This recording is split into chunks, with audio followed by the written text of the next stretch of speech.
Hi guys, welcome back to the channel. Today we're going to be replacing the front and rear brake pads and the rear rotors on this 2013 Honda Accord.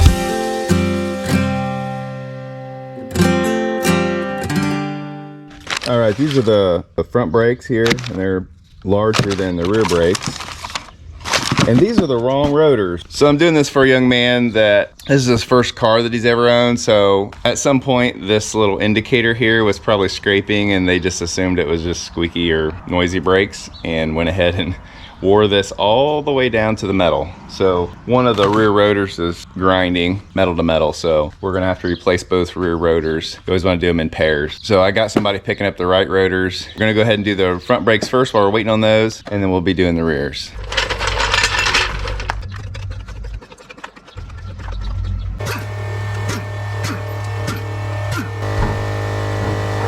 These bolts are 14 millimeter.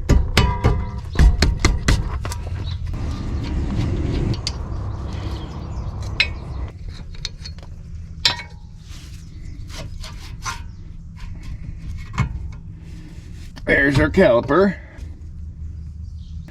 And here is our old brake pad sitting in here. Not much left there.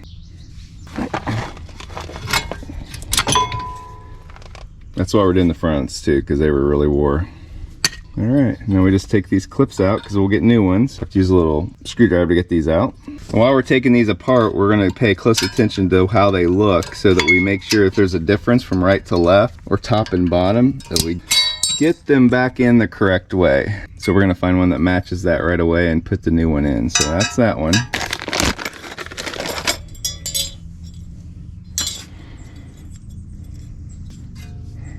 They all look identical, so we should be good.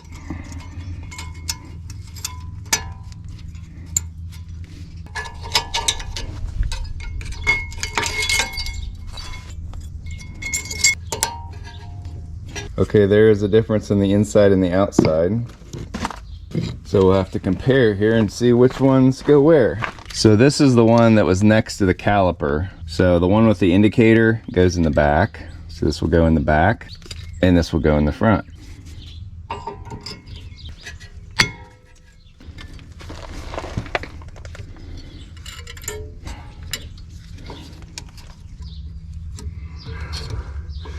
There we go.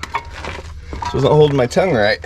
All right, so our brake pads are laid in there. Now we just have to back this piston up here on this caliper so it'll fit over the pads since the thickness is greater. All right, this is the brake fluid reservoir, and we want to open it up and make sure we have a little bit of room, because what we're going to do is push some of this oil back up through the system. This is how I usually do it. I'll take a flat piece of steel across there, and then I'll bring my clamp behind it. It's a little tricky to do this by yourself, but you want that piston to go in as square as possible.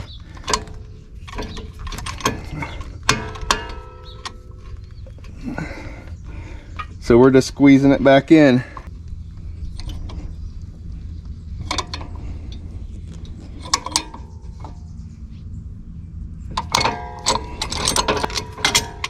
You don't want to damage your line there, so just be careful when you're letting it hang to ease it down on there. So now we got the piston back all the way. You can actually take these out and lube them up, but we might have problems getting this rubber boot back on them though, so I'm just going to leave them. They're good.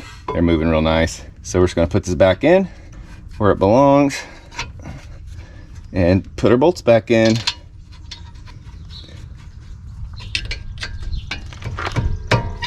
Tighten these up real good. I loosened them up with a wrench, so I'm just going to use the same wrench to tighten it back up so I don't overdo it.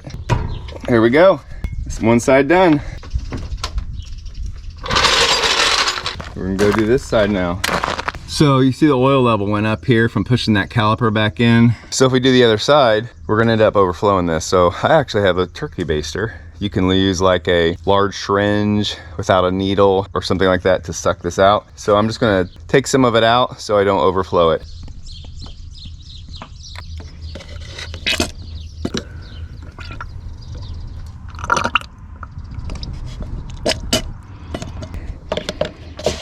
All right, we took it down quite a bit, so we're gonna see how that does.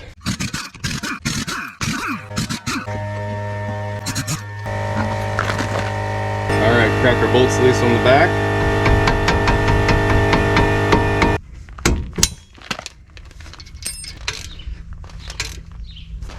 Oh, I see. So it's turning the whole sleeve. That's why it's not breaking loose. This thing here is turning. So I need a wrench to keep that from turning on me. To hold that, it was a 19. So now, I should have better luck at breaking that loose. Oh yeah, that was the problem. This here can't be turning at the same time, or it's never gonna come undone. All right, got our 2 bolts out. Should slide right off. Carefully hang this down below. Pop our pads out. This does not have the indicator, the front ones. Yeah, just a little bit of space for it to start rubbing that indicator. Definitely due for new ones. We'll go ahead and get our caliper pushed back. Now there's a fitting on the other side, so you can't get directly across from it, but you want to do the best you can. If you have someone that can help you hold it, that is even better, which I don't right now.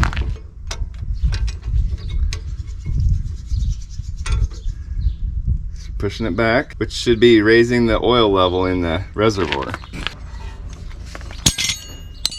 There we go, we're flush now. All right, pop out our clips. We've determined they're all the same, so there's not gonna hurt to keep track of them now. Have to pinch them to get them on there good. There we go. Oops, wrong way.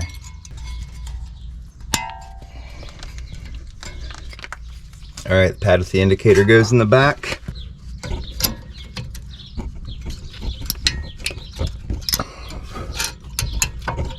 You get them lined up, they go in pretty easy, but if you don't have them lined up, they fight you. This rounded part goes to the outside.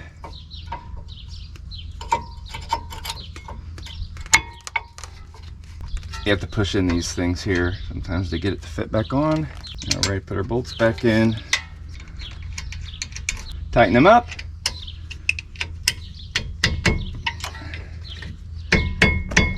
Now we're going to put some blocks into this side as well, because we're going to work on the back and bring the tires up to the front. Got to make sure you find somewhere solid.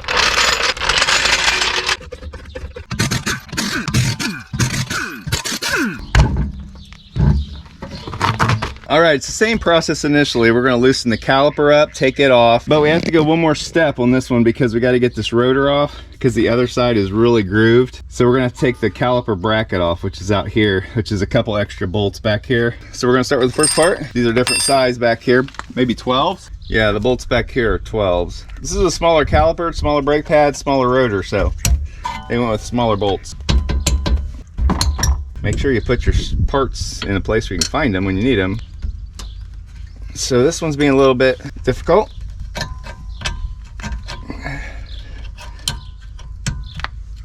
So we're just prying it off a little bit.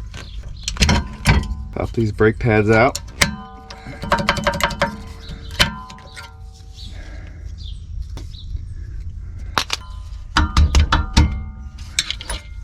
We're going to go ahead and pop these clips off, but then to get this bracket off, we're going to have to loosen these 2 bigger bolts back here. We're going to keep track of the location of the clips, just in case they're different. I don't anticipate them being different. It's top and bottom, so I'm going to keep them in that order for now. Try 17. Yep, 17.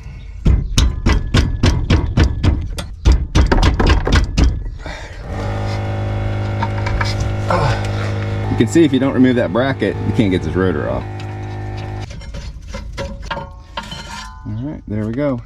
Now we just need to pop this loose. I tried to get this Phillips screw out of there and it won't come out, so I'm going to put some heat on it to help persuade it.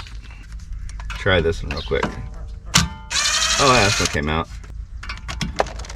There it is. You have to take these screws out. These screws actually hold on the rotor. All right, now we got the rotor off. We're going to clean this up a little bit.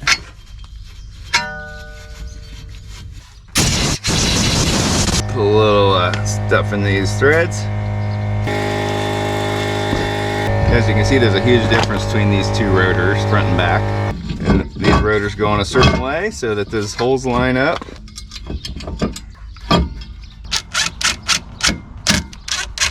There's our new rotor installed. Now we got to put this bracket back on, caliper bracket.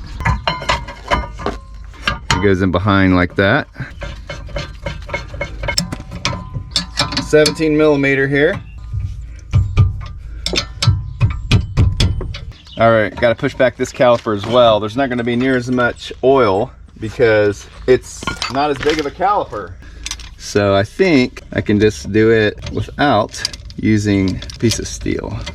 If you have problems moving a caliper, make sure you're as center as possible because sometimes it'll cock it and then it won't want to move. Sometimes they're just difficult anyway. This one here's being a little difficult. We're gonna make sure that the handbrake's not set because it's not moving. Once in a while, these calipers do get seized up, and I'm wondering if that isn't the case on this one. The reason we're doing this brake job is because the other side is grinding the rotor, but this side still had life to the pad, so kind of makes me wonder if this one just didn't get seized up and then wouldn't move, and the other side had to do all the work. Yeah, not moving. Could be that my cable got pulled when I dropped it down too, because now I just moved that brake cable. Let's see if that makes a difference. Nope, still don't have anything. There we go. It's moving back now. Man, it just was stiff. I think it was that parking brake was slightly set because when you pull this caliper away, the cable gets shortened and it can activate the parking brake. There we go. I think we're back now. Pushed back in all the way now. Hopefully there's nothing wrong with that caliper. Time will tell. We'll get our new brake pads in here and then we'll put this back together. All these clips are the same, so I can just put them in. The pad with the indicator goes in the back.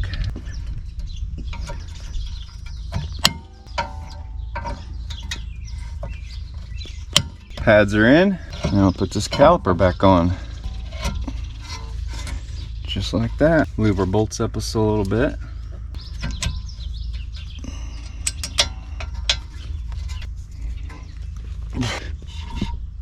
The inside is spinning a little bit on me, so I'm gonna get a hold of it. Tighten that up good. There we go.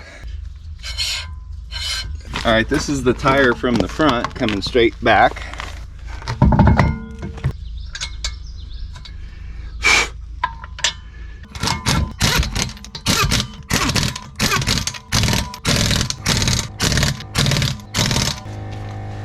All right, one more side to go. This is the brake that prompted this brake job. This is the one where they must have not have heard the indicator scraping and just kept driving, and so we're actually metal on metal. No brake pad left at all. Definitely needed a new rotor on this side.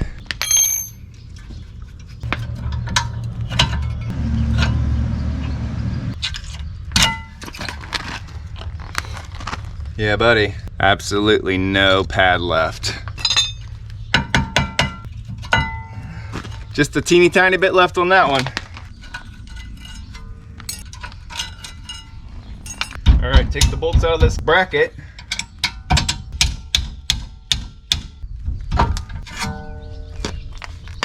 I actually think that this brake pad might have been already rubbing metal to metal when this kid bought this vehicle, and then maybe it was just already nice and smooth so it wasn't grinding. Either way, bad shape. These bolts are really hard to come out.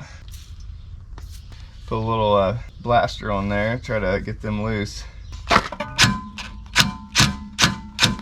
We don't want to strip them out. They won't be any good like that. I want to try to put a little heat on them. Sometimes just a little bit of heat will make a difference. Nope, that is not making any difference. I'm not even sure these bolts are necessary. I don't know if it's just like a manufacturing thing where they put them in here so it holds those rotors in place till they get the wheel on or what, but your wheel actually holds the rotor on too with all the lug bolts.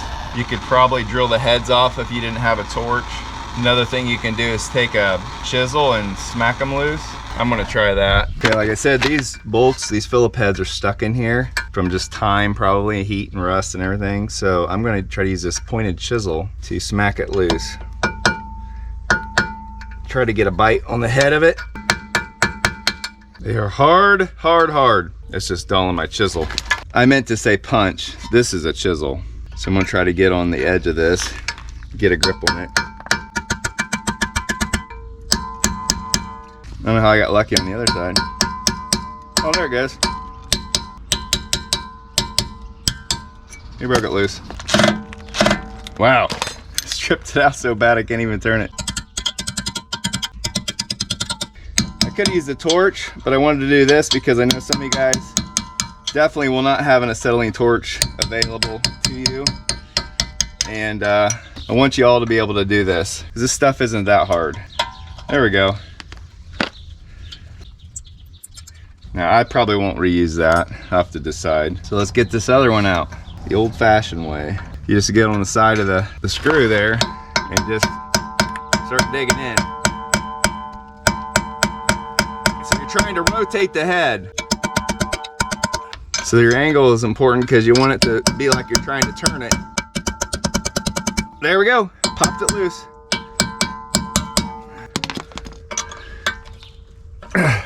You could just take a straight screwdriver once you get it turning. Shoot, not yet. Still a little snug. So the rotor's trying to come off too, so that's kind of giving it some pressure. There's the way you can get these out if you don't have a torch to heat it up good. It didn't leave it in a good shape, but I can either grind that off flat again and use it to reassemble, or I might just not put them back in at all because, in my opinion, they're not yet necessary. All right, there we go. As you can see, this side here is all grooved up. Get these threads here lubed up in case you want to reuse those screws.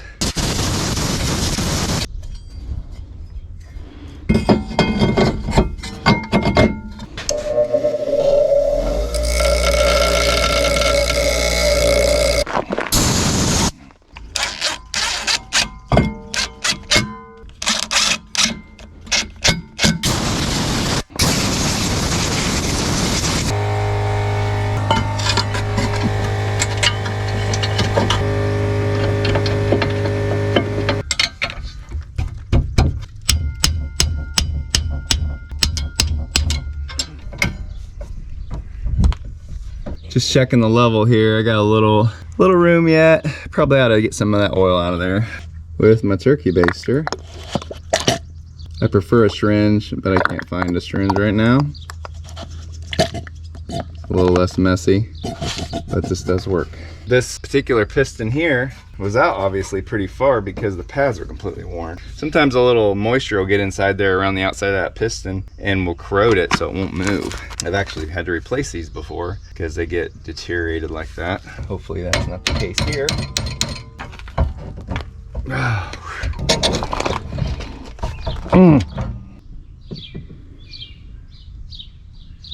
Okay, I'm going to just push the pedal a little bit and try to see if I can move this out to see if it helps it release.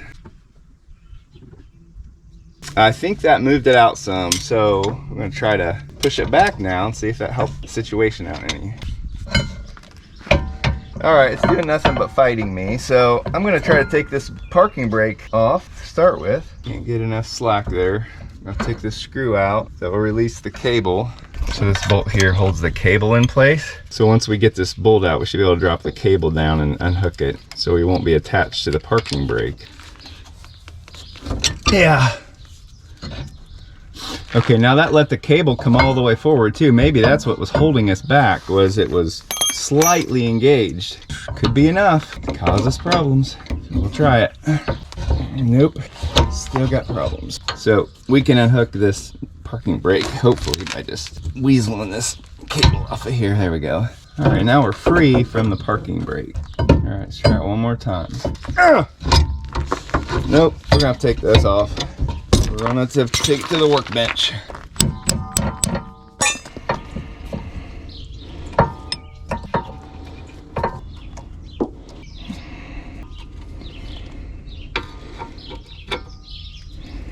All right, I gotta figure out what is going on with this. But on the bench, at least we can use the vise here to kind of push on it and stuff instead of struggling with it under the car. So now that I got it out, I see a hole here in the bottom of this boot. So I'm wondering if moisture didn't get in there and cause some rust buildup on the outside of this piston. See, we can pull this boot back. Yeah, we got a little bit of corrosion there, but all in all, it doesn't look too bad.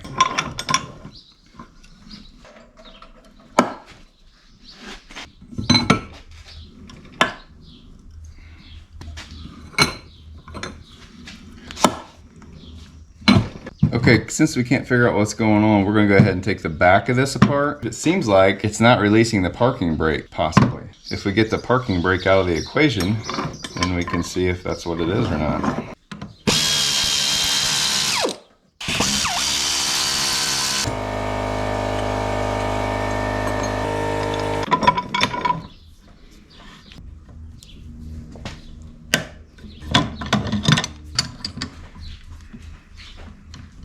I thought, well, he's probably working on his truck, car, or whatever. But I drove back, and it was. So I have never dealt with this type of a brake caliper before, but I just pulled this piston out, and it looks like it has threads on this spindle here in the middle. As you look in there, you can see it threads into that middle part, which I'm guessing is the actual part that comes in and out when you push on your brakes. It starts to push the piston out. My guess is that this thread has worked its way out, and this is why the brake had failed early. So I'm gonna try to get this piston back in and use these cross cuts here to turn it and tighten it up. That could be why I could not get it pushed back in, because it was screwed all the way out. This is gonna be fun getting this back in though. I think I'm going to, yeah, I can't take that boot out. I think it's glued into there. Oh, there, now you can get a better view down in there. This threaded part goes into the middle there. If it was threaded all the way out, it wouldn't be able to go back where it needed to go for the new brake pads. Getting this boot back in is a little bit challenging, but I didn't know what I had until I took it apart. That's the thing, you just live and learn. Okay, I think I got it all back in there. Now getting this back in the top part might be a little tricky. That's the nice thing about YouTube. You can save yourself a bunch of work by just watching these videos.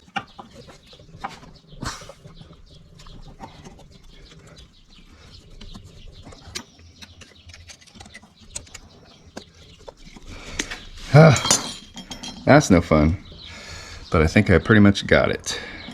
Just had to stretch that baby. Yep, there we go. Woo, that was a pain. Don't want to take that boot out if you can help it.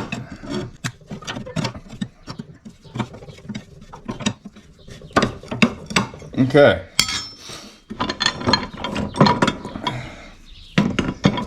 Put this piece back on here. Holds the parking brake cable.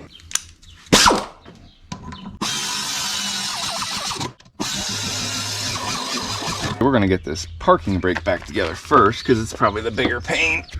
Get the cable on, just slide it through that into that cable, and then it holds it right back here. Get our bolt back in. Okay, we got that started. Let's get this, get the brake line hooked back up so it quits leaking. Washer goes on first, and then there's a little locator there that goes on a certain way, holds that from spinning. That has to go in the hole, and you just tighten it up, and that's a 14. There we go, tightened up and everything. Now I'm going to tighten this brake cable here once we get it all put back together. So let's get our little clips and brake pads in here.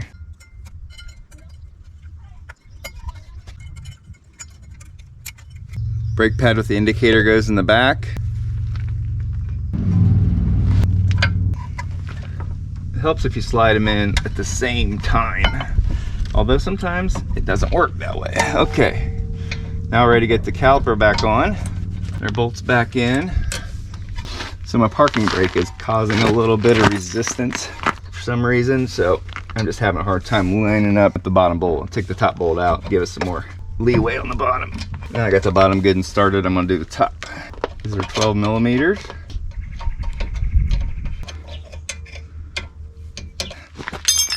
That tighten up, and we gotta tighten this cable. Take cable bolt here.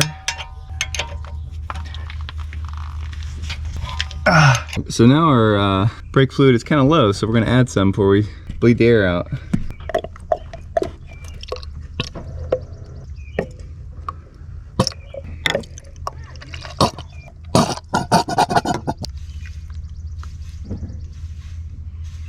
All right, topped it off.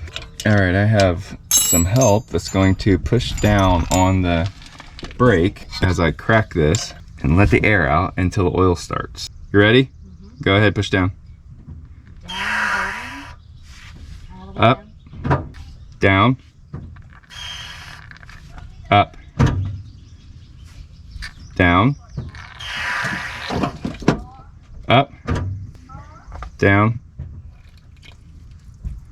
up, down, up, down, up. Okay, we want to make sure there was no air in there, so that's why we had to do it several times even though oil was coming out. All right, I'm gonna get this tire back together and then we'll check the other bleeders as well, just because we had to drain this one. We don't want any air in any of the lines.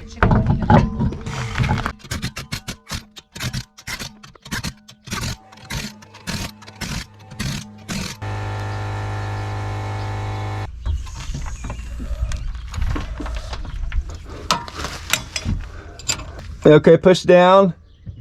Down. Up. Okay, looks good. I'm gonna do the two front ones yet. There's a little rubber thing on the top of them to protect them from dirt. Okay, down, up, down. Okay, looks good. Down, up, down, up.